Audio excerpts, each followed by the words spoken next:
Peace. Check, check. Check 1, 2. Let me know if the sound is straight, y'all. Peace, wise man.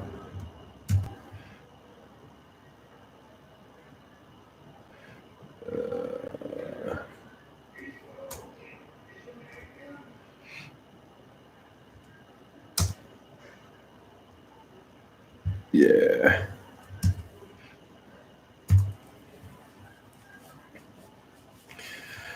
Give y'all a moment to come in.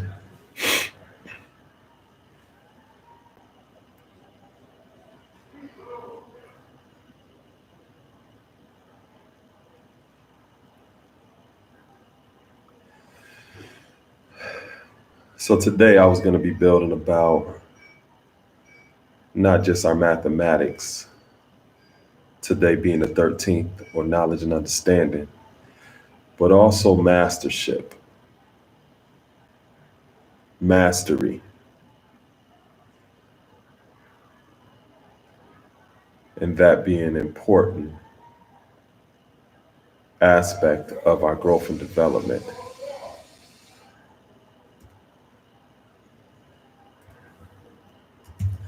So I'm gonna give y'all some time to come in.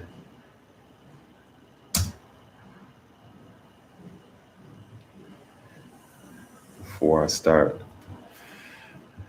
building about that, let me know where you at, your city, state, and province, if you're in another country, as well as a country that you're tuning in from.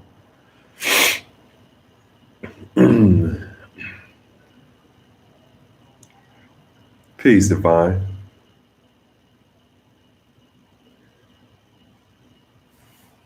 Let me take these off. So today I'm gonna just be building about mastership, mastery, and its relationship to knowledge and understanding.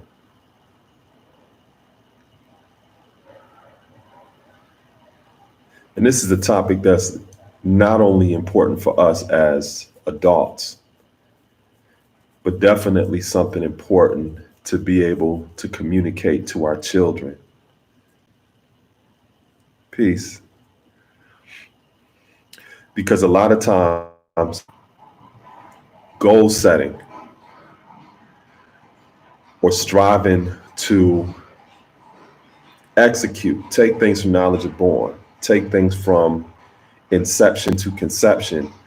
A lot of times people don't lay down the groundwork or don't put a proper plan in order for them to be able to achieve their goals.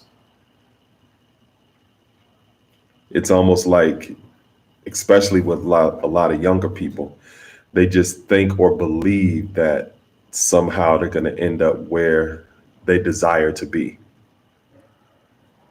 when it doesn't work that way. We live within the parameters of time. So living within the parameters of time and the physical reality, it requires processes for things to go from a state of consciousness to materialization. I just came on a few minutes ago. I just been on like maybe 4 minutes now. But as I was saying, I was just wanting to build today about mastership and its relationship to knowledge and understanding. Particularly how it relates to goal setting and putting a proper plan in order for us to achieve the things that we desire and places that we would like to go. I was having a conversation with some of my students about a week ago, and I was telling them about I had an experience with a young man that I used to mentor when he was about their age, and coming in contact with him a decade later and seeing where he was at a decade later. And one of the things that I talked to my students about, I said, when you see a person and they're older and they may be homeless or they may be dealing with some type of addiction or they may be an alcoholic, or they may have other different issues going on, or unemployed. Do you think when they were your age that when the teacher or some other adult asked them what would they like to be when they got older, you think those children in that class said, raised their hand and said, "Hey, oh, I can't wait. I want to be a drug addict when I get older. I can't wait. Ooh, ooh, ooh, ooh, ooh, ooh, I want to be an alcoholic." You think that they said that? No. Most children would not say something like that in terms of what their aspirations are. But if they become adults and they end up in that place, something happened along the way. Something happened. Or maybe a series of events happened. And it's important to have the patience and the willingness to strive to understand that process or what happened along that journey for a person to be in the place that they're in. I created a animation video that I'm not sure some of you watched. I think did I share it yet? I might have shared it. Well, it's about the universal family. And in that animation, I talk about your life having a trajectory, a path or a route. And in order for us to end up in any destination, it was a trajectory. Sometimes that trajectory may have changed and we may have been redirected for various different reasons. But wherever we end up, there's always a trajectory that, or route or path that led us there. Were we in the driver's seat? Sometimes we may be in the driver's seat. Other times we may just be on autopilot. But at no point in time are we not the person that is living that life. At no point do we not have some sense of control over where we end up and what that destination looks like. And it's easier said than done, obviously. When we're not going through it, it's easy to talk about doing it. And in hindsight, if we're honest and we're genuine, we can always see how there could have been other decisions made in that moment that could have changed the trajectory and where we go. So talking to children and asking, when the people that you see, you think when they were young, they raised their hand and said, "Yo, I want to be a drug addict when I get older. Oh, I can't wait to be homeless." No, something happened. So understanding is important. Understanding that journey, that path, that route, that trajectory. So now we're talking about mastership. In our alphabet, the letter M is the 13th letter. And it's funny because a lot of times people have negative connotations with the number 13. But 13 in our supreme mathematics is knowledge and understanding. When you look at knowledge and understanding, look at them as two sides of a bridge.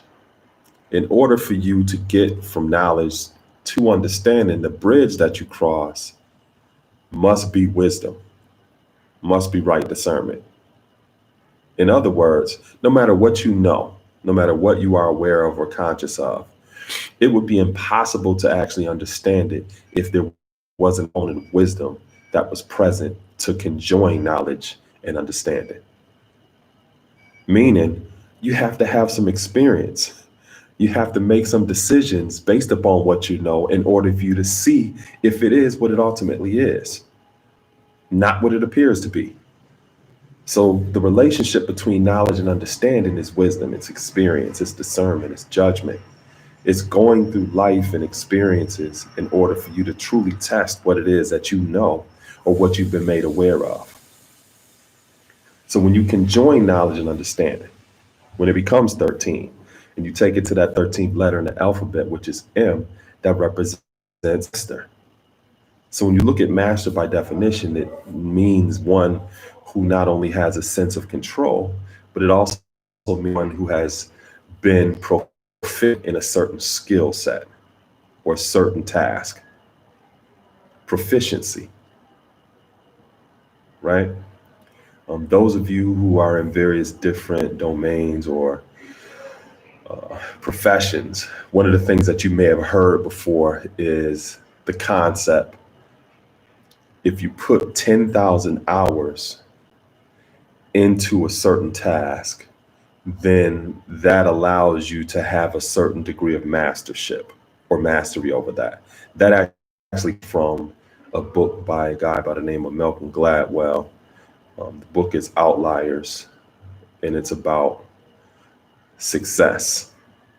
And it is in that book that people refer to that particular concept of 10,000 hours. And that has become sort of like a rule of thumb amongst people in various different professions. Let me put his name in here for y'all. Malcolm Gladwell.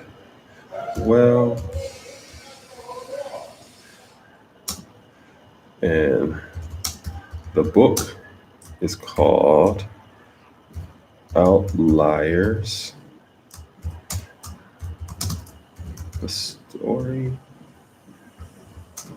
of success.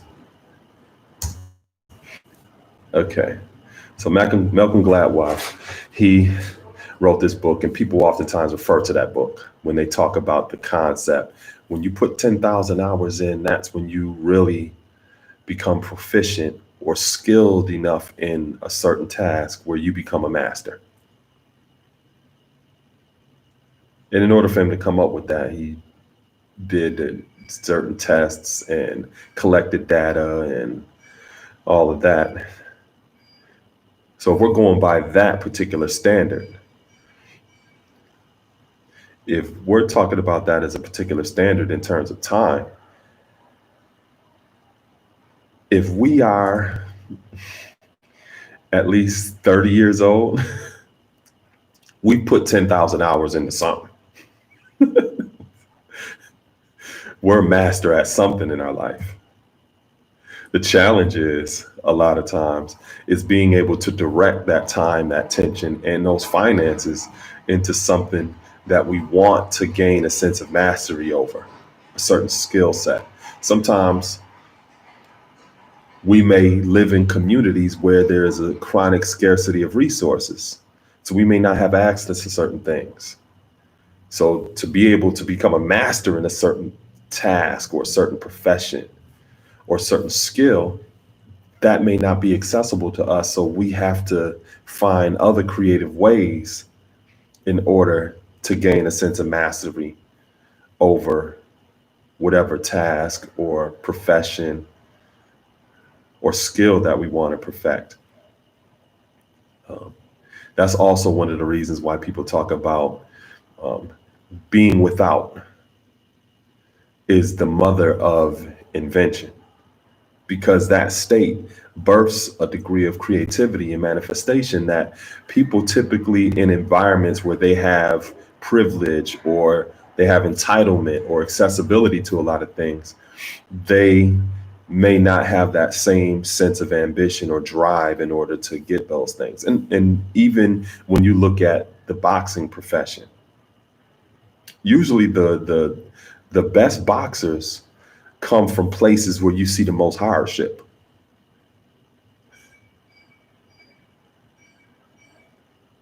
And they illustrate that also in the movie Rocky III.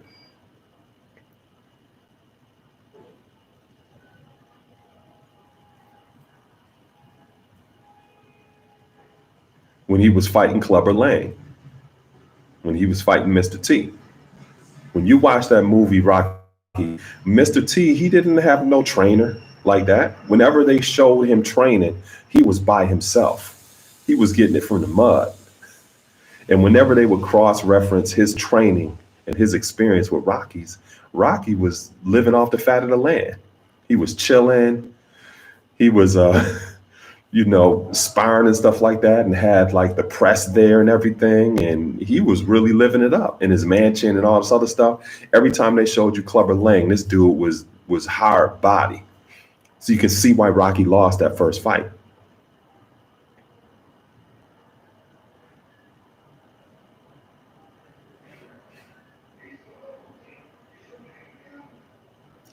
And why, in order for him to beat Clubber Lang, he had to get that eye of the tiger.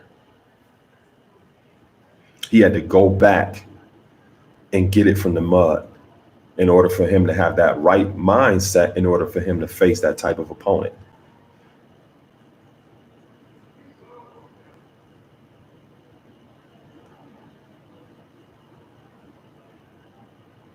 Yep. Life is the exact same way.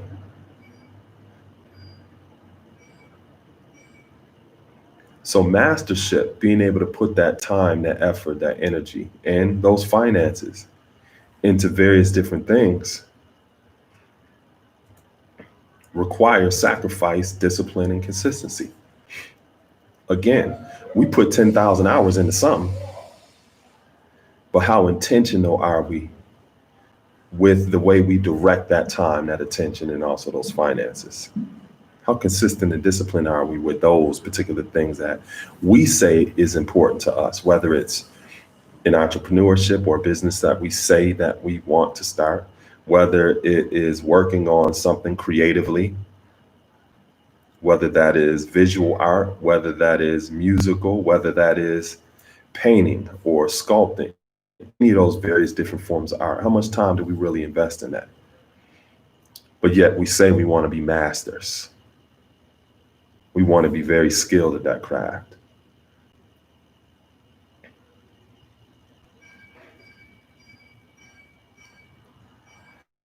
In that time and effort, not only does that allow us to become more proficient, but that is a critical component in terms of the idea to conception, seeing it born, seeing it made manifest.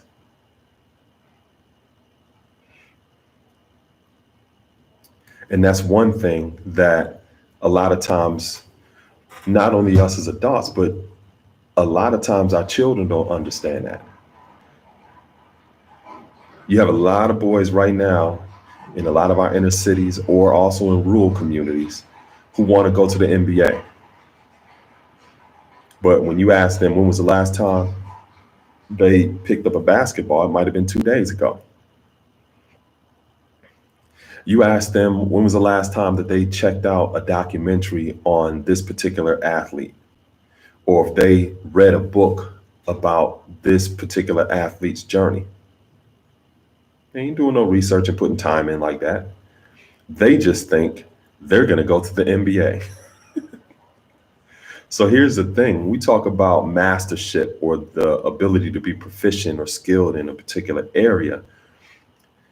What that is also saying is your ability to maintain once you get there. So anyone that you see that is a master at their particular craft, it is their ability to sustain or maintain themselves in that particular arena. It's not about them just getting there. It's about, wow, how have they maintained in an industry like this for so long and still be proficient and skilled at what it is that they do? So sometimes you see people who have a breakthrough opportunity to get somewhere. And once they get there, it's like they just disappear. That wasn't a master.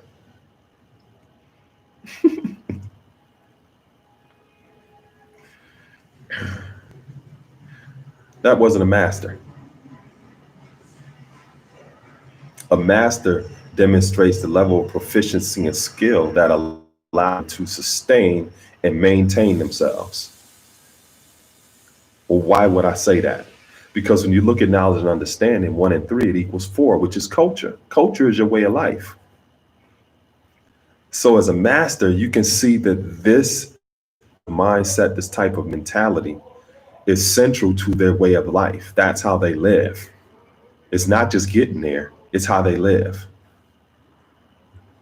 It's almost see some people who plan their whole life for a wedding, but they're not marriage material.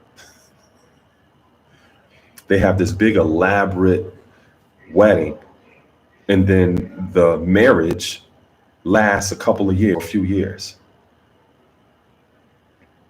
So it shows you what they really put their time into. They weren't really invested in sustainability or maintenance. For them, it was just about getting there. They did it as a plateau, not as constant elevation. A lot of times, others look at things in that way as well.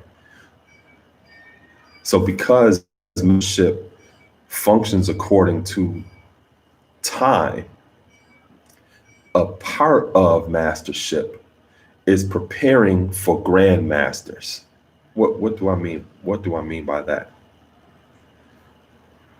Being in a certain task or skill, maintaining sustainability is not so that you can just stay on that level. It's so that you have the ability to prepare who are going to come behind you.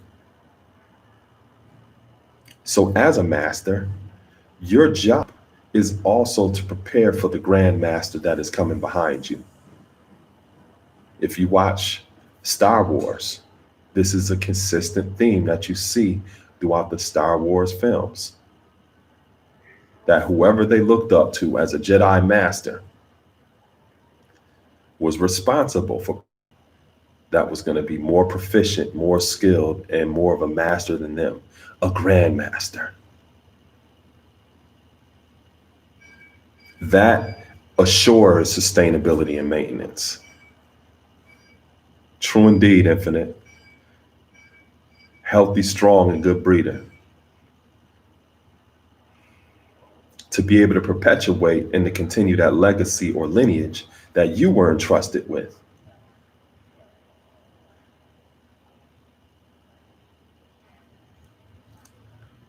So when you look at an athlete like a Michael Jordan,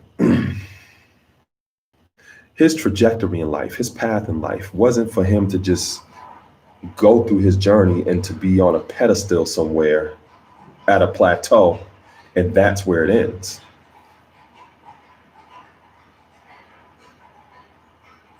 He represents a key to helping pave the way for the one who is going to come and be greater than him.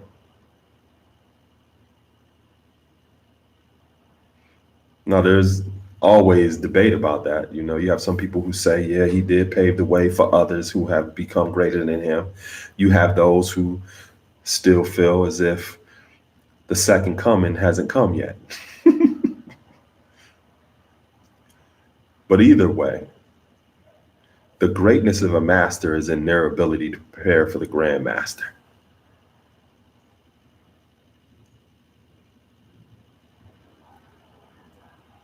So what I'm talking about is that element of wisdom which allows knowledge and understanding to be conjoined. In order for you to have knowledge and understanding, you must have that component, an element of wisdom. Because like I said earlier, if knowledge and understanding are two sides of a bridge, in order for you to get from one destination to the next, you have to cross that bridge of wisdom. You have to go through life experience. It has to be experiential. So no matter what you know or how aware you are, that has to be experiential. You have to test what you know through your decisions. And that's what wisdom is. It's right discernment. It's right judgment. You have to utilize what it is that you know or what you're aware of, because that is the only way you can literally see it for what it is, not what it appears to be.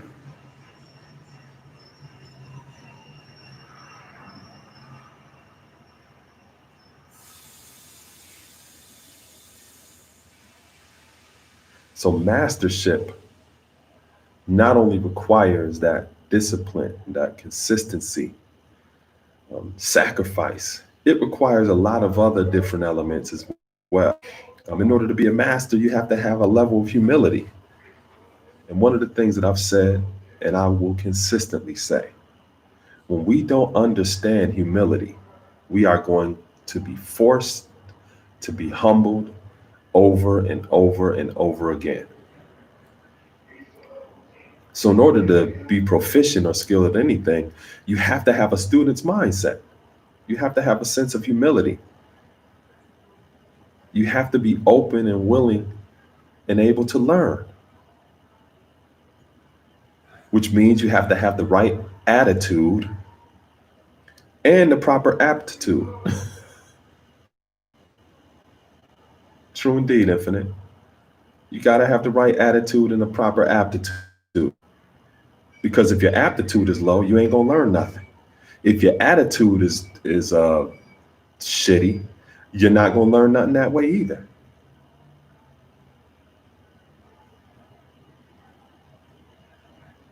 I don't care what profession that you look at, what sphere of endeavor. Whenever someone is a student and they're striving to learn, there is something that's consistent among students who have the capacity to learn. They have the right attitude and the right aptitude. So in our culture, one of the things that we say about knowledge is it means to look, listen, observe, and respect. That is the hallmark of the proper attitude to learn. If you're striving to teach somebody and they're constantly cutting you off and trying to tell you what it is that they need to learn, that's not the right attitude. And they obviously don't have the proper aptitude, because if they knew so much, they wouldn't be there to ask you questions to begin with.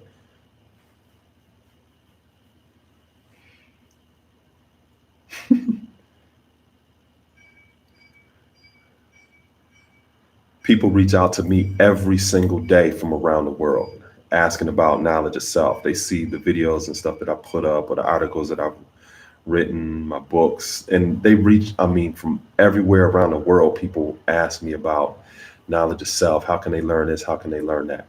One person reached out to me, and this is probably like a few weeks back or whatever. And I oftentimes get emails from people, they don't even tell me their name. They just say, I seen your video, I want to learn 120, how can I learn? They don't properly introduce themselves. They don't tell me where they live at, nothing like that. I don't even know who or what this is. It could be a damn Russian spy. I don't know who it is. So I have a standard response that I send to people.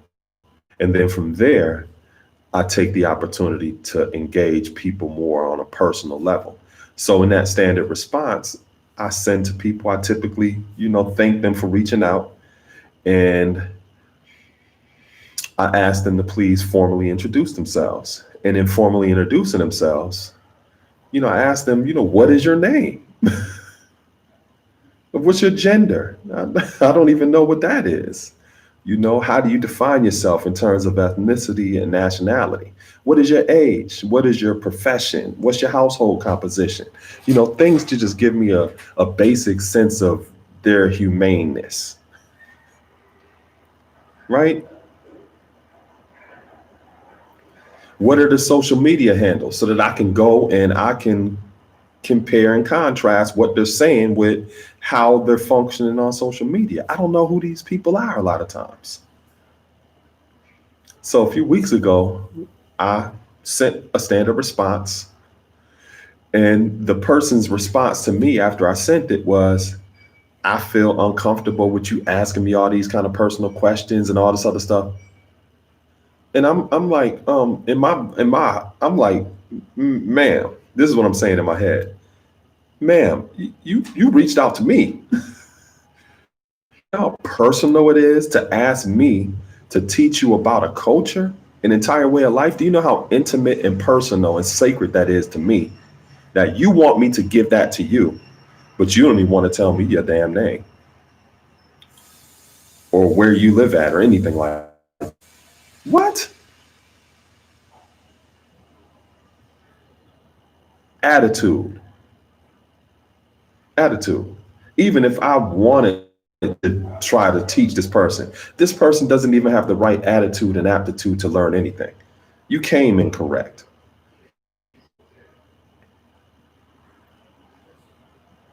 Those are very, very important qualities in terms of to learn and be proficient in anything. You couldn't even learn how to work at McDonald's with that type of attitude and with that level of aptitude. You will hurt yourself and probably get somebody else hurt working around that type of equipment at McDonald's.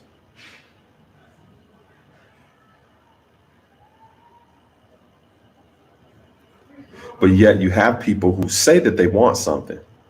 Again, knowledge. They think they know what they want.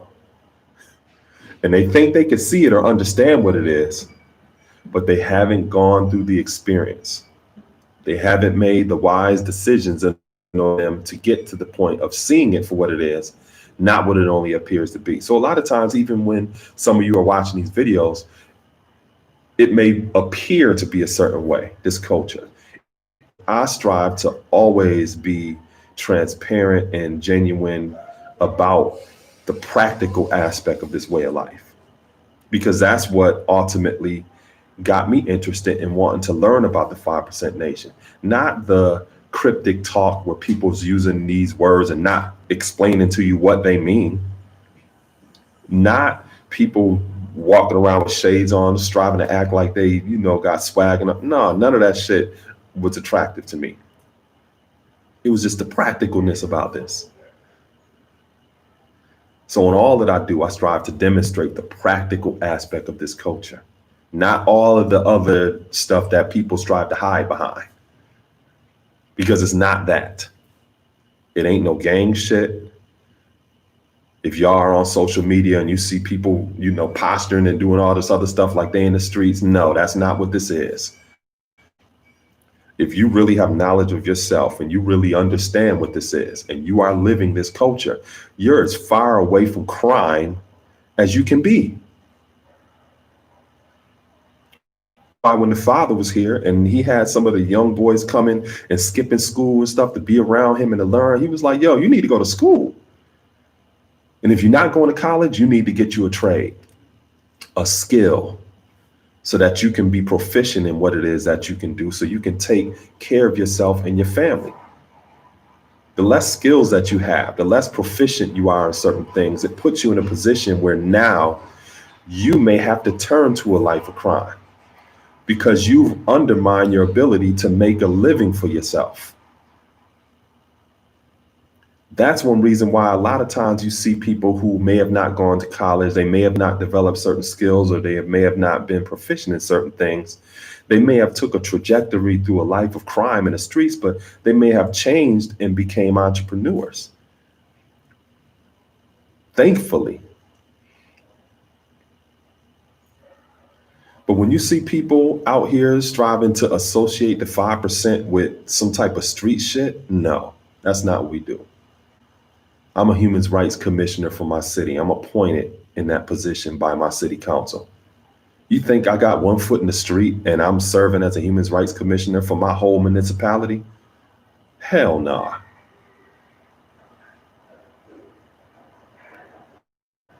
My background is in early childhood development. I currently teach at an elementary school. I'm a mandated reporter, which means I have to assess my students. And if I see signs of what I would consider to be some form of abuse, I have to report that. You think I got one foot in the street and I'm in that kind of position with our youth? Hell no. Nah.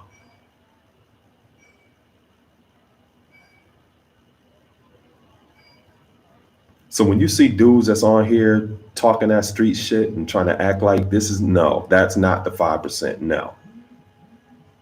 It's not criminal. We're not advocating no type of crime stuff. No, no. We're not living a kind of life where we got to constantly look over our shoulders. No, no.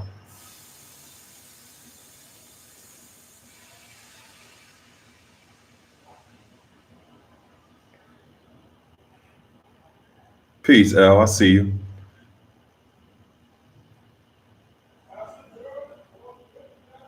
So yeah, so sometimes wrong attitude and aptitude when it comes to learning anything. And it's unfortunate because we become a self-fulfilling prophecy, conception, or to execute or to manifest our ideas because we got the wrong attitude and the wrong aptitude.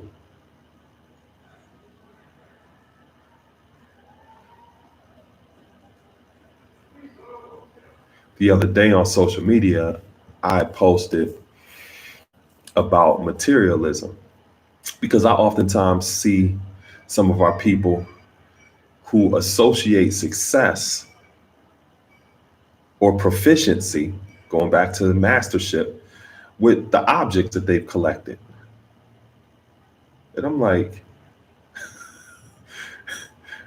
that's cool, but that's not something that impresses me. And it's not anything that truly demonstrates mastership.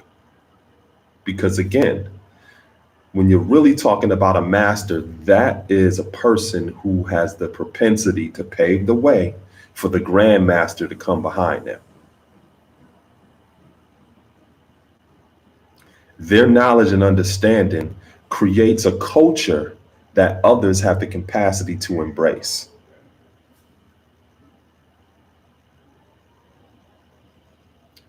Look at Grandmaster Ip Man. For those of you who are familiar with Ip Man, that's one of Bruce Lee's teachers. You see where Bruce Lee took it from Ip Man, right?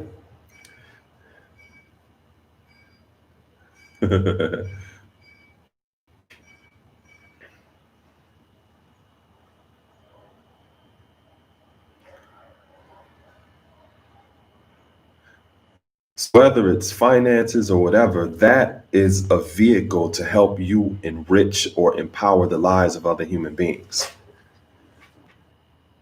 You know, if a person's driving a nice car and they're happy and satisfied with that, that's cool. I'm more interested in who else did you help get a vehicle that's even more expensive than yours?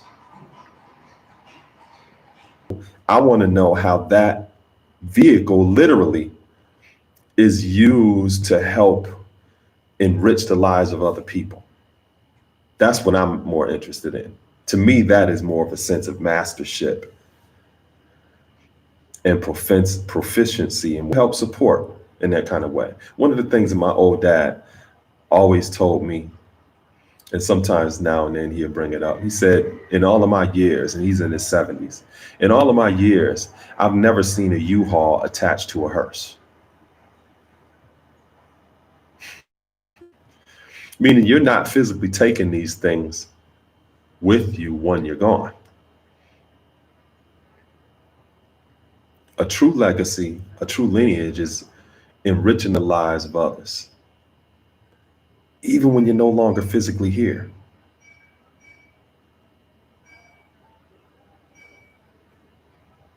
And that is one of the reasons why when you look at various different spiritual systems or religion, mastership, if you're a Christian, then that indicator or illustration would be Jesus. If you're a Muslim, that indicator or illustration will be Muhammad. In any spiritual system, metaphysical system, you usually see that as a standard of what mastership is. Now, as that standard of mastership, it serves as a marker to way for grandmasters, for others to come behind them who've been able to learn what they taught and to demonstrate something even greater. And that's one of the reasons why Jesus talked about how there are going to be those who can do even greater works than him. Now, some may not believe that, but this is something that was said that Jesus said. Do you want to be the richest person in the cemetery? Yeah, that's funny. Yeah.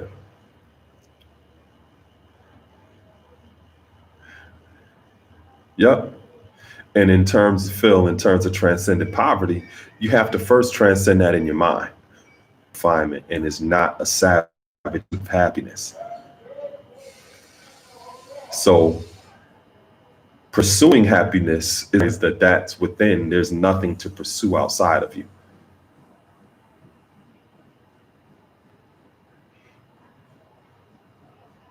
You know what I mean?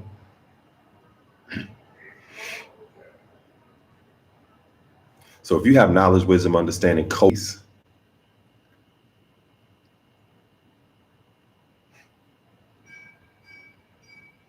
So going back to what I was saying about Malcolm Gladwell in his book Outliers and the story of success, and um, him talking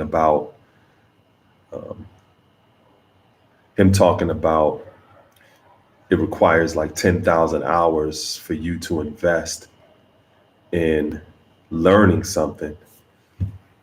Let's break that down real quick. So, right, times 1 hour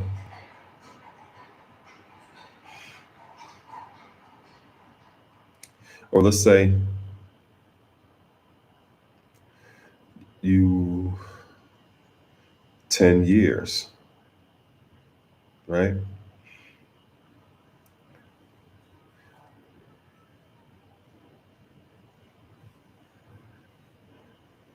If you're looking at that in terms of just in 1 hour a day, in something that you say is sacred or important, you want to be good at it, even just for a year, you'll see some progress in developing yourself beyond where you were. You would be able to quantify progress, but it requires more than just investing 1 hour a day in something that you want to be a master in. It requires more than that. You have to invest much more time and discipline in something that you claim is important, that you want to be developed in. Now, something that some of you may not know is growing up, or took responsibility for being a leader. I was never that person that would say and just take the reins myself and be like, no, I'm taking control. I'm going to be the leader. I never had a natural disposition like that. In terms of being a public speaker, that wasn't something that has always been a natural disposition. My father, who, if he walked in here right now, he would be able to talk intelligently about various different subjects with complete confidence.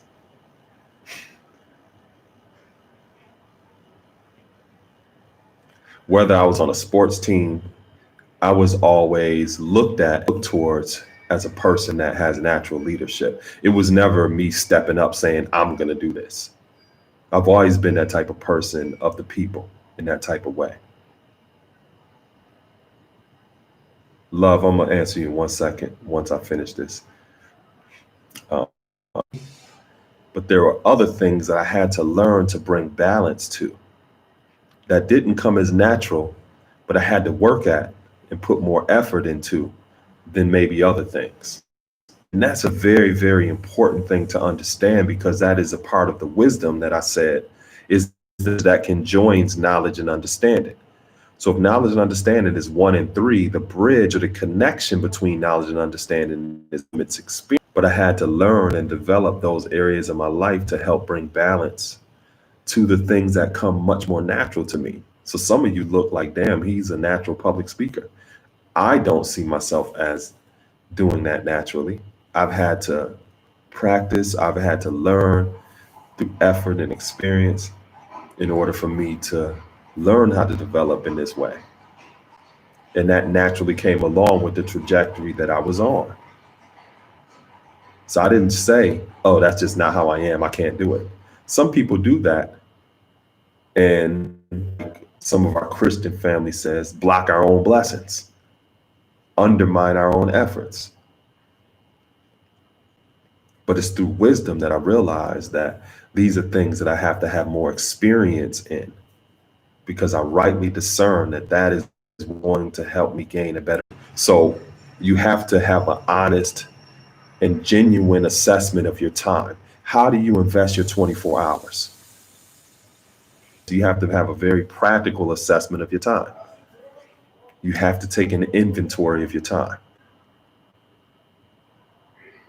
So if you say, okay, I don't have time, well, you're going to have to reappropriate time that you invest in various different things to open up time for things that you want to really dedicate yourself to, just like you do that you see as important. So it's less about I don't have the time and more about I'm making the time. I'm making the time for this. Peace, Phil. I appreciate it. So I planned that out. I assessed my time and I said, I'm going to be able to dedicate this amount of time specifically to do this.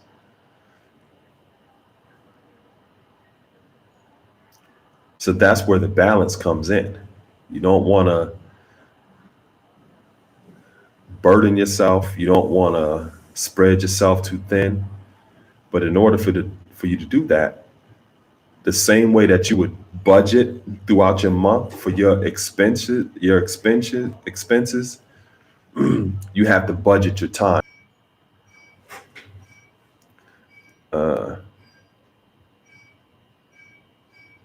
Damn, money, and we sit there and damn, man, I could have been better at how I spent that money this month. We do the okay. So I'm gonna take this inconsistency with the Wi-Fi as a sign that I need to wrap this up since it's doing that.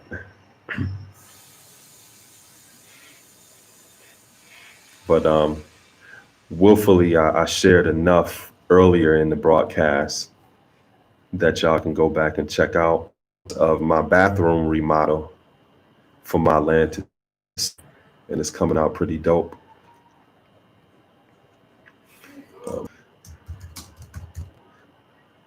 Download or log on to the network 7 on Demand. 7 on Demand, it exclusively has all of my Atlantis School for Gifted Youngsters animation series. And some of the new episodes that I produce, I share on 7 on Demand before I make them accessible to my YouTube channel. Look up 7 on Demand